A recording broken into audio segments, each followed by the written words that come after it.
So, you're thinking about getting a table tennis ball shooter. Well, I gotta tell you, this one is actually pretty good. It's called the iPong V300. And if we take a look inside, I can tell you that it's a pretty good ball shooter for a very reasonable price. No, this isn't the ball shooter. I actually have it set up. I've been playing with it for a couple days now. There it is, that beauty. So let's just walk over here and take a look at the ball shooter. And I changed my mind. We're gonna come back over here. I just wanna show you the simple mechanics of what this thing is made out of. So this is ye old ball shooter right here. And it comes in 3 parts. This thing, the motor, that thing again. You get a power cable, of course, and you get a stand. I'll show you what this is used for later, and a remote. Now, what's really fancy about this ball shooter is that this ball shooter actually has a remote, as to most ball shooters actually have that wired controller, or most of the settings you actually have to walk up to the device over there and play around with them.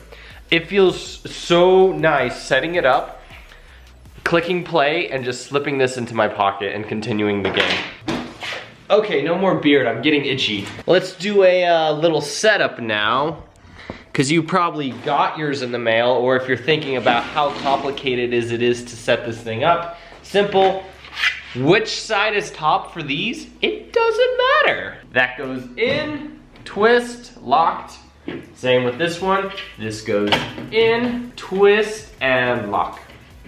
You got one solid piece now. Next thing you do, don't forget to plug it in, put your nifty little charger into the device. I'm actually gonna leave this here so I can start shooting balls toward the net so you can just get a good idea of what this thing is like. We're gonna go ahead and load it up with some balls. It could actually fill a lot more, like even overflowing on the top. I've actually seen some people take like a bucket and stick it up here and it can hold like 200 balls. But just like this, it holds 100 balls pretty well. Let's take a look at the actual system because it has like LEDs and shenanigans on it. And let me show you how those work. You got your remote, you got a power button on the remote. You turn it on, you hear the motor starting to run. You got numbers on here. I'm gonna turn them all to 0. And the buttons you get on the remote are on, play and stop, the memory button right here. You can add the frequency of how fast you want the balls to shoot out. Oscillation, so you want the machine to move left and right and how fast. How much top spin you want on the ball and how much back spin you want on the ball. And the LEDs on this thing is how you can tell what the actual settings are on right now. So if we turn this on, we can add, we'll say oscillation. So that is stage 1 oscillation where it rotates a little bit left and right. And I actually played with this on, whoa, don't shoot me. So I actually played this thing with isolation 10, or what's this setting? 8? 8 is the max. I was playing with this yesterday and it was crazy fun. The balls were so unpredictable, I had no idea where they were going. So we can turn that back down to 0. And I must say the top spin and the back spin on this thing is actually quite solid. And you can change how much top spin and back spin you want, and you can add them both together and just make the ball go flying straight like crazy, which, I don't know, maybe that's what you want to do. So let's go ahead and test out the frequency. How fast can this thing shoot? I've noticed I have to point the remote in front of the machine to get it to work. Just like a little heads up. I can't point it from behind. So it's not really the most priciest or best remote in the world, but it gets the job done. So when it has a frequency of 0, that the first number is 0, that means the balls are not shooting at all. But we can change that to a 1. And now, the balls are actually gonna start coming out. Unless this kind of stuff happens, you get a ball jam. This is the 3rd ball jam I've ever had, and I've played with this thing for like 4 or 5 hours now. It's a good example. I'm glad I got a ball jam. Not every ball shooter is perfect.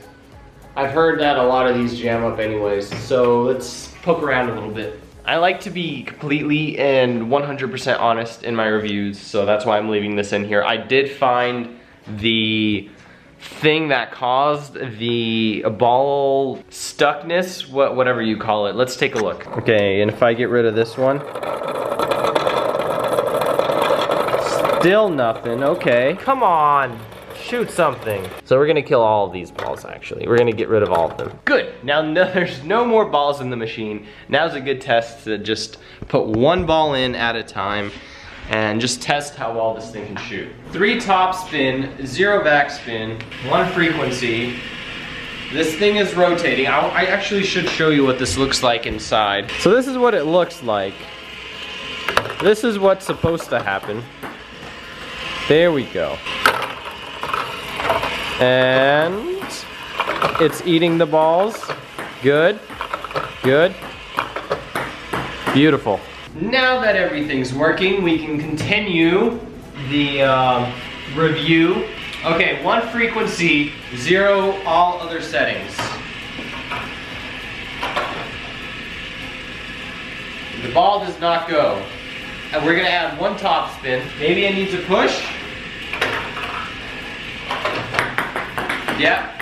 So you gotta add either top spin or back spin or something because the ball's just not gonna fly out. You have to add at least 1 frequency and 1 back spin or top spin. Alright, we're gonna add 8 top spin. You can hear the motor actually starting to kick into full gear here. Flies a little bit faster. Actually, that's pretty fast.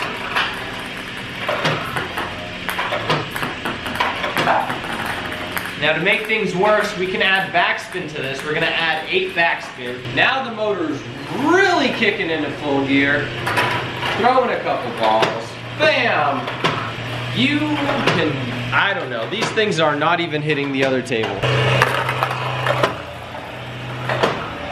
Oh God.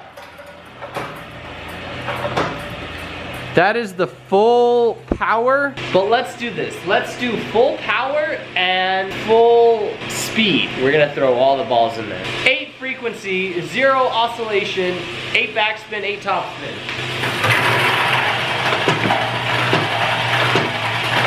Oh my God. This thing is gonna murder somebody. Woo! That looks like a really fun thing to practice with. Okay, so there's a little too much backspin on that one, so the balls kept flying off the table. But if you decrease the backspin by quite a bit, it actually starts flying on the other side of the... I cannot take myself seriously in this beer. So if you add a little bit more backspin, or if you add less backspin, it actually starts hitting the other side of the table. And you get this nice, perfect shot towards the corner that's all I did last night was just practice with it. And honestly, that was just so much fun to play with. Oh, but another thing that I was trying to do is I was going to add the little stands that it came with. Let me show you how they work. So let's just say you found the perfect like frequency, backspin, top spin, oscillation that you want on this machine, and the balls are just not going over the net, or they're going way too far off the table on the other side. The iPong comes with, and if it doesn't come with them, you can order these separately. I ordered a couple more stands. And this little device it's got 3 little legs on it, and you can decide if you want it to be tilted down a little bit, down even more, or down extremely. And you can do the same thing on this side. You can have the ball shooter actually tilt up.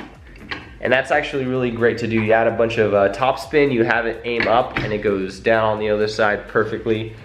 And you can move this thing around all over the place. I've had this thing up close to the net where I was doing some really short hit balls, and I had this thing all the way like back in the corner. So I've seen videos where people put this thing like on a chair past the table to get those like crazy super fast ones, and they get like a lot more reaction time to actually hit those balls. Now we're gonna switch to some footage of me actually playing with this thing on full blast that I captured recently, and we're gonna continue this review with some fancy voiceover.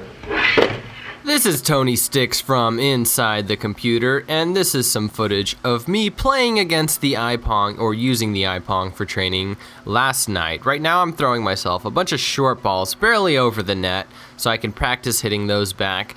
And what I love about the iPong, compared to like all of the research I've done against other ball shooters, is how mobile this one is, because it's so easy to set up and literally you can move it to any corner you want of the table tennis table. If not, like I said, you can put it off of the table tennis and on a chair somewhere else to get different types of shots.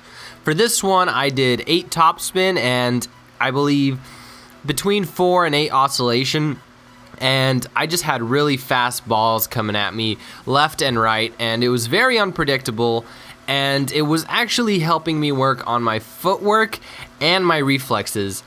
I actually had some friends come over earlier today and play with the iPong, and these are friends who are really, really bad at table tennis, and within minutes of them just practicing a single motion, hitting the ball back and back, just target practice in the same spot, they actually got better at it. So when we actually did play a match, I've noticed that little help of just hitting that same move over and over again, they improved much better at it. So it definitely works, and I'm definitely getting such a fun kick out of it. I noticed one thing about it is I'm still new to this, and most of my balls miss the table, and it makes me sad because I have to go around and pick up all the balls off the garage. So buying a net is very important with buying your iPong, because when I get done hitting these balls, I just want to jump back in, and it makes me so sad that I have to go around picking these things up. And even though I've had this machine jam up on me a couple times, it's never really been mid-practice. It's either been at the start of the practice or like at the very end, like when I'm showing you guys how this machine works. So even though it does get stuck a little bit, it's never a mood killer. So if you are looking for an iPong V300 or any similar type, I did find some links down in the description below where you can pick these up for fairly cheap with all of the research I did.